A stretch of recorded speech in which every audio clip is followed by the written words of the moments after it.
Hello students, 11th accountancy ஆஃபல் எக்ஸாம்க்கான ஒரு original government official question paper previous இயரில் நடந்ததை பார்த்துட்டு இருக்கீங்க. இந்த எக்ஸாம் பார்த்தீங்கன்னா உங்களுக்கு 90 மார்க்ஸ்க்கு நடத்தியிருக்காங்க. So first 1 mark questions 21 mark questions கொடுத்துருக்காங்க. Choose the correct answer. சரிங்களா? சூஸ் த கரெக்ட் ஆன்சரே 20 மார்க்ஸுக்கு அழகாக வந்து நீங்கள் 90 மார்க்ஸில் 20 மார்க்ஸ் 1 மார்க்ஸ்லேயே எடுக்க முடியுது. சரிங்களா? இது வந்து மதுரை டிஸ்ட்ரிக்டோட ஒரு ஒரிஜினல் கொஸ்டின் பேப்பர் ப்ரீவியஸ் இயரில் நடந்தது. கண்டிப்பாக வந்து இதில் இருக்க கொஷின்ஸ்லாம் 100% உங்களுக்கு வர்றதுக்கு சான்சஸ் இருக்குது.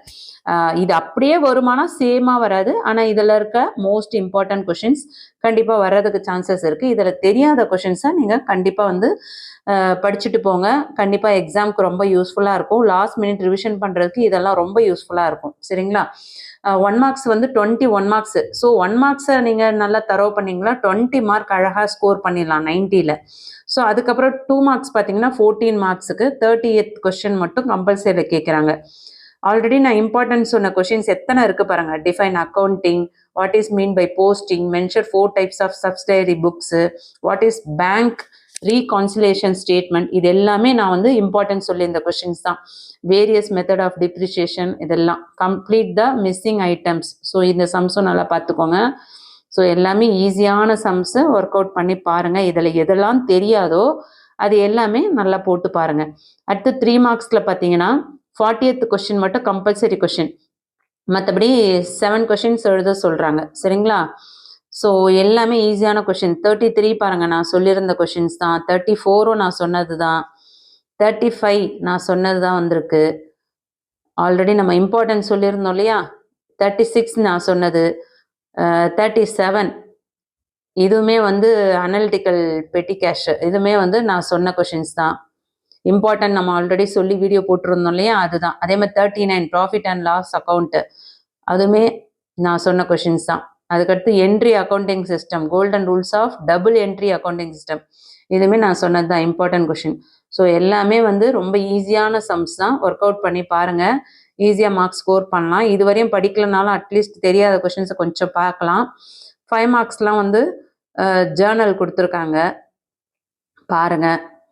இதில் வந்து உங்களுக்கு ஏஆர்பின்னு கொடுத்துட்றாங்க. ஸோ எது நல்லா தெரியுமோ அந்த சம்மை அட்டன் பண்ணுங்கள்.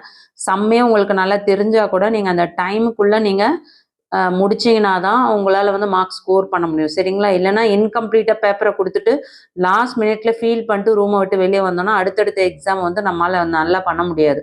ஸோ அதனால் முடிஞ்ச வரையும் டைம் மேனேஜ்மெண்ட் ரொம்ப இம்பார்ட்டன்ட். ஸோ வேடிக்கை பார்க்காம ரொம்ப யோசிக்காமல் தெரிஞ்ச சம்ஸ் எல்லாம் கொஷின் நம்பரை போட்டு அது என்ன பார்ட்டு அப்படின்றத மென்ஷன் பண்ணி அந்த தெரிஞ்சதெல்லாம் முதல் முடிச்சிருங்க. அதுக்கப்புறம் தெரியாதது பக்கம் வாங்க. சரிங்களா? ஸோ ஏஆர்பின்னாக்கா ஏ நல்லா தெரியுதுன்னா ஏ அட்டன் பண்ணுங்க, பி நல்லா தெரியுதுன்னா பி அட்டன் பண்ணுங்க. ஒரே சம்லேயே 2 சம் இருந்ததுன்னா அதையே வந்து எடுத்து எழுதுறது, அதெல்லாம் பண்ணாதீங்க. நீங்கள் பண்ணுற ஒவ்வொரு தவறுக்குமே வந்து உங்களோட மதிப்பெண்கள் குறைக்கப்படும். ஸோ அதனால் நேர்மையான வழியில் கரெக்டாக நடந்துக்கோங்க. என்றைக்குமே வந்து வெற்றி நிச்சயம். 46th சம் பாருங்கள், ரொம்ப ஈஸியான சம்மு. இது எல்லாமே நம்ம வந்து சொன்ன எக்ஸாம்பிள் சம்ஸு இல்ஸ்ட்ரேஷன்ல இருந்தும் கேட்டிருக்காங்க. ஸோ வெரி வெரி யூஸ்ஃபுல்லான ஒரு வீடியோ. இந்த கொஷின் பேப்பரோட பிடிஎஃப் நான் உங்களுக்கு வாட்ஸ்அப் சேனலில் ஷேர் பண்ணுறேன். வேணுன்றவங்க இமிடியேட்டாக ஜாயின் பண்ணிக்கோங்க. இதோட ஆன்சர் ஷீட்டுமே கொடுத்துருக்காங்க பார்த்தீங்களா? ஹாஃபலி எக்ஸாமோடது மதுரை டிஸ்ட்ரிக்டோடது 2023 போன வருஷம் நடந்தது. 20க்கு 1 மார்க்ஸுக்கு கொடுத்துருக்காங்க பாருங்க. ஆன்சரும் கொடுத்துட்டாங்க. அதே மாதிரி கொஸ்டின் ஆன்சர்ஸ்க்குமே வந்து 2 மார்க் கொஷின்ஸ்க்கு ஆன்சர் கொடுத்துருக்காங்க. ஃபுல் அண்ட் ஃபுல் இந்த கொஷின் பேப்பரோட ஃபுல் ஆன்சர் கீமே இதோட இருக்குது. ஸோ நான் இதை அப்படியே நான் உங்களுக்கு வாட்ஸ்அப் சேனலில் ஷேர் பண்ணுறேன். வாட்ஸ்அப் சேனலில் என்னால் ஷேர் பண்ண முடியாது. வாட்ஸ்அப் சேனலில் சரி ஓகே பண்ணிடுறேன். பிடிஎஃபை நான் சேவ் பண்ணி அனுப்பணும், அதுக்கு தான் யோசித்தேன். பரவாயில்ல, நான் பண்ணிடுறேன். ஆனால் கண்டிப்பாக வந்து நீங்கள் எல்லாரும் எனக்கு செய்கிற ஒரு பெரிய கிஃப்ட் என்ன அப்படின்னா, நீங்கள் எல்லாரும் நல்ல மார்க் எடுக்கணும். நீங்கள் நல்ல மார்க் எடுத்து உங்களோட மார்க்ஸை எனக்கு ஃபோட்டோ எடுத்து அனுப்பணும். சரிங்களா? கண்டிப்பாக எனக்கு எல்லோரும் ஷேர் பண்ணுவீங்க நம்புகிறேன். ஆனால் தயவு செஞ்சு யாரும் கால் பண்ணக்கூடாது. எல்லாரும் நல்ல எக்ஸாமுக்கு தயாராகுங்க.